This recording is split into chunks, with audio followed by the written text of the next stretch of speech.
నమస్కారం సుధీర్ గారు. నమస్కారం. సార్, చాలామంది స్టూడెంట్స్ ఏదైతే వీక్ సబ్జెక్ట్లో ఉంటారో ఆ వీక్ సబ్జెక్ట్ మీద తక్కువ ఫోకస్ చేసి వాళ్ళకి ఏదైతే వచ్చో దాని మీద ఎక్కువగా ఫోకస్ చేస్తూ ఉంటారు.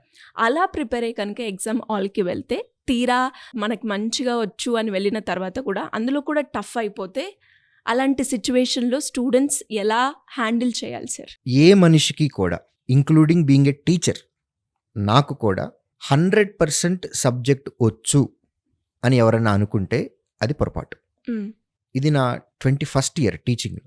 నేను 2005లో టీచింగ్ స్టార్ట్ చేశాను. 21 సంవత్సరాలుగా నేను టీచింగ్ ప్రొఫెషన్లో ఉన్నాను. స్టిల్ నాకు తెలియనటువంటి సబ్జెక్ట్ ఇంకా ఉంది అని నేను ఫీల్ అవుతాను. కాబట్టి నేను ప్రిపేర్ అవుతూనే ఉంటాను. ఏ ఒక్క మనిషికి కూడా 100% సబ్జెక్ట్ రాదు. కాబట్టి ఈ సబ్జెక్ట్లో నాకు వచ్చు, నేను ఇంకా ప్రిపేర్ అవ్వటానికి ఏం లేదు అని మాత్రం ఎవ్వరూ దయచేసి అనుకోవద్దు. రాని సబ్జెక్ట్ అనేది డెఫినెట్గా ఉంటుంది. ఆ రాని సబ్జెక్టు పర్వాలేదులే, కొంచెం తగ్గినా పర్వాలేదు, మిగిలిన మనం చూసుకుందాము అని అనుకుంటాం. కొన్నిసార్లు వర్క్ అవుతుందండి.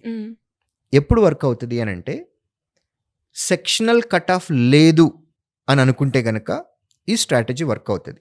ఉద్యోగాలు కూడా తెచ్చుకోవచ్చు.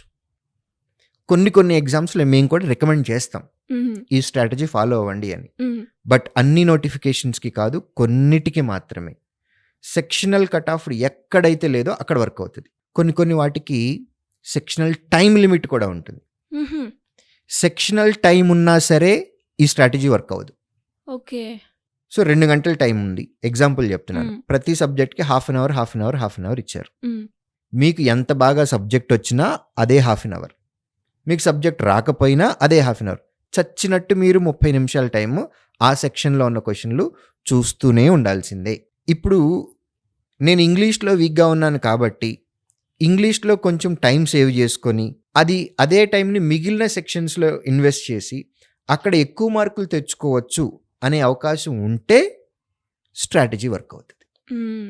లేకపోతే ఇంకా వర్క్ అవ్వదు. నెక్స్ట్, నేను క్వాంట్లో బాగా స్ట్రాంగ్ అని నేను ఫీల్ అవుతున్నాను. ఉన్నానో లేదో నాకు తెలియదు, నేను ఫీల్ అవుతున్నాను. ఎందుకు ఫీల్ అవుతున్నాను? నేను ఇక్కడ మాక్ ఎగ్జామ్స్ రాస్తున్నాను, అందులో నాకు మంచి మార్కులు వస్తున్నాయి. ఏమో మాక్ ఎగ్జామ్స్లో ఉన్నాయన్ని సింపుల్ క్వశ్చన్స్. మీ ఎగ్జామ్లో ప్యాటర్న్ మారే ఛాన్స్ ఉంది. లెందీ క్వశ్చన్ వచ్చింది. మీరు ఏ సబ్జెక్ట్ అయితే స్ట్రాంగ్ అని అనుకున్నారో, ఒకవేళ ఎగ్జామినర్ అదే సబ్జెక్ట్ని గనక స్ట్రెస్ చేస్తే ప్రాబ్లం ఏంటి? 2 సబ్జెక్టులు పోయింది. ఇంప్రూవ్ చేసుకోకుండా వదిలేసిన సబ్జెక్ట్, అనాథగా వదిలేసింది. మనకు వచ్చు అని మనం ఫీల్ అయ్యింది, ఎగ్జామినర్ క్వశ్చన్స్ని ట్విస్ట్ చేసేటప్పటికి అది కూడా వీక్ అయిపోయాం. సో లాస్ ఎక్కువ ఉంటుంది తప్ప లాభం చాలా తక్కువ ఉంటుంది. అది స్పెసిఫిక్ నోటిఫికేషన్స్కే ఉంటుంది లాభం అనేది. కాబట్టి మెజారిటీ ఆఫ్ నోటిఫికేషన్స్కి మనం అప్లై చేస్తున్నప్పుడు అన్ని సబ్జెక్ట్ని స్ట్రాంగ్ చేసుకోవటం, స్ట్రెంగ్తెన్ చేసుకోవటం అనేది చాలా ఇంపార్టెంట్. It is good. మీకు ఏ సబ్జెక్ట్లో మీరు వీక్గా ఉన్నారో అనేది తెలుసుకున్నారు, రిపేర్ ఇట్. చేతికి గాయమైందండి, పుండు పడింది, స్లోగా ఎక్స్పాండ్ అవుతూ ఉంది. ఏం చేస్తాము? నీట్గా క్లీన్ చేసుకొని, పౌడర్ రాసుకొని, యాంటీబయాటిక్ వాడో, పసుపు లాంటిదో వాడో, లేకపోతే క్రీమ్ రాసి క్యూర్ చేసుకుంటాం. మరి సబ్జెక్ట్ కూడా అంతే కదా. నువ్వు ఏ సబ్జెక్ట్లో వీక్గా ఉన్నావో నీకు తెలియకపోతే నిజంగా అది ప్రాబ్లం. నీకు తెలిసిపోయింది ఆల్రెడీ. తెలిసినప్పుడు దాన్ని ఎలా ఇంప్రూవ్ చేసుకోవాలో ఎక్స్పర్ట్ని అడిగో, దాని మీద కొంత టైం ఇన్వెస్ట్ చేసో, లేదా రెగ్యులర్ ప్రాక్టీస్ చేసో, ఎక్కువ ఇన్ఫర్మేషన్ తెలుసుకొనో, do something, take guidance, improve that. అలా ఇంప్రూవ్ చేసుకున్నాము అని అనుకోండి, ఎగ్జామినేషన్లో మనకు అది స్ట్రెంగ్తెన్ అవుతుంది కదా. ఎందుకంటేనండి కొన్ని నోటిఫికేషన్స్లో మీకు వచ్చే మార్కులని బట్టి పెద్ద పోస్టులు వస్తాయి. For example SSC CGL exam ఉంది. CGLలో ఎక్కువ మార్కులు వచ్చిన వారికి ఇన్స్పెక్టర్ పోస్టులు వస్తాయి. ఆ తర్వాత గ్రూప్ C జాబులు కూడా ఉన్నాయి. బట్ అదే నోటిఫికేషన్లో మనకి ఒక 10 మార్కులు ఎక్కువ వచ్చినట్లయితే క్లరికల్ జాబ్ కాకుండా ఆఫీసర్ జాబ్లో పడిపోతాం కదా. కాబట్టి మనకి ఏ సబ్జెక్ట్లో వీక్గా ఉన్నామో తెలుసుకోవటమే ఫస్ట్ ప్రాబ్లం. తెలుసుకున్న తర్వాత దాన్ని అలా అనాథగా వదిలేయకుండా దాన్ని ఇంప్రూవ్ చేసుకుంటే ఇంకా మంచి జాబ్ తెచ్చుకునే అవకాశం ఉంది. కాబట్టి ఇంప్రూవ్ చేసుకోవటం అనేది కరెక్ట్.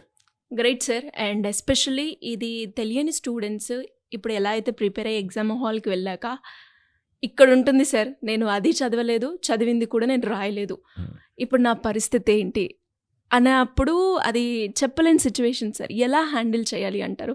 దాని నుంచి ఎలా బయటపడాలి? అందుకేనండి మన సబ్జెక్ట్ని ఇంప్రూవ్ చేసుకోవటం ఒక్కటే ఓన్లీ సొల్యూషన్.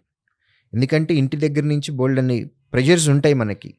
ఇదే లాస్ట్ ఆపర్చునిటీ అని ఉండొచ్చు, లేదా నెక్స్ట్ అప్లై చేయడానికి మీకు ఏజ్ సరిపోకపోవచ్చు. అవును. So many factors are there.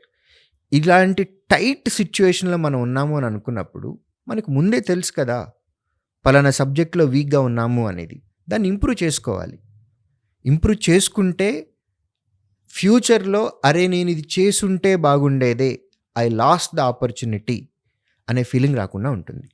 Yes sir. And మీరు చెప్తుంటే నాకు అర్థమైంది, ఒక ఎగ్జామ్కి మనము వెళ్ళేటప్పుడు selection process, cut off and ఎలా ప్రిపేర్ అవ్వాలి ఇవన్నీ కూడా మనం తెలుసుకొని ప్రిపేర్ అయితే అది క్రాక్ చేయడం ఈజీ అవుతుంది, మిస్టేక్స్ చేయకుండా ఉండడానికి కూడా ఈజీ అవుతుంది అని అర్థమైంది సార్. అందుకే ప్రతి నోటిఫికేషన్కి ఒక స్ట్రాటజీ ఉంటుంది. ఎస్, మీరు ఎప్పుడు చెప్తూ ఉంటారు. ఆ స్ట్రాటజీలోనే ఇవన్నీ వస్తాయి.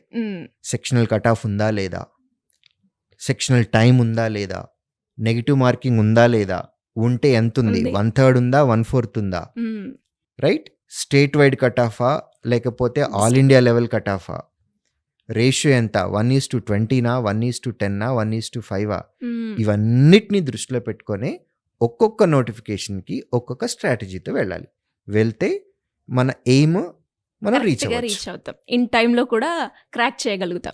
గ్రేట్ సార్, గ్రేట్ స్ట్రాటజీ మీరు ఎప్పుడూ ఫాలో అవుతారు ప్రతి ఎగ్జామ్కి. సో అందుకే శ్రీధర్ సిసిలో అన్ని రిజల్ట్స్ మనం చూస్తాం.